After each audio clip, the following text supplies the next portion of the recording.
FightHype.com here with my man, always well dressed, Michael Yormark. Michael, crazy press conference. Crazy, but you know what? Not unexpected. You know, we've seen this unpredictability from Sergey during the last 8 weeks. You know, as you know, he was supposed to show up for the Canelo Chavez interview on the HBO pay-per-view at T-Mobile Arena, pulls a no-show.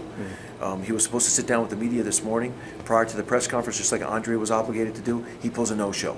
He gets up on the dais today, speaks, and then leaves.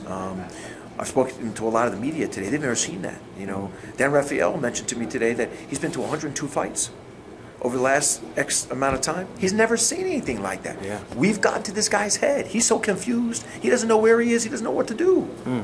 But one thing he must do, he can't hide on Saturday night. He's got to get in that ring. Did you guys kind of expect that type of reaction from him when all the news started coming out about his trainer and everything? Did you think that it might actually start to get to him? I think. Listen, I think a lot of this has happened, has gotten to him. I mean, you know, he made some outrageous comments on social media, which he had to pay the price for. Obviously, you know, there's the story about his trainer, and I can tell you unequivocally that his trainer reached out to Team Ward. I've seen the texts. Wow. And there's no lying there. There's no disputing that.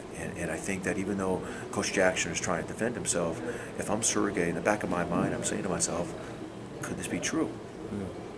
Could I have a potential traitor in my camp? Is my trainer truly somebody that wants to work for the opponent? I think all of these things are beginning to enter, you know, his mind right now. And that's not the right mindset to be in when you have to fight the champ on Saturday night. No question. Is that something that you think you guys as a team, as Andre Wilson, that you'll have to disclose to the media, to the public, maybe after the fight? I think at the appropriate time, you know, Josh Dugan and Virgil and Team Ward, you know, if they feel it's necessary, you know, we'll show the evidence that Team Ward has not been lying. This wasn't a story to make up just for the hype. That the reality is, you know, Coach Jackson hasn't been taken care of. I mean, guys, let's talk about this for a moment. The man probably isn't compensated very well. His fighter doesn't listen to him. And apparently he was told after the first 4 or 5 rounds not to say anything in the corner in November. Now, I saw a published report the other day that Sergey Kovalev made $2 million as the champion from Kathy Duva main events for the fight in November. I will tell you, if that's true, he should look for a new promoter. And that's probably why Coach Jackson reached out to Team Ward.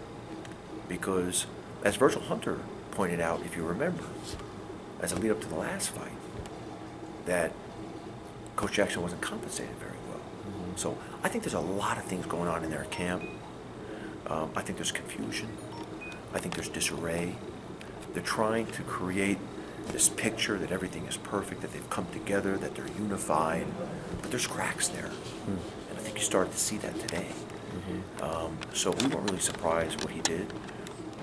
I just hope that he shows up tomorrow at the weigh-in. I hope he shows up for the fight on Saturday. And I hope that he gives Andre an opportunity to really give him a lesson.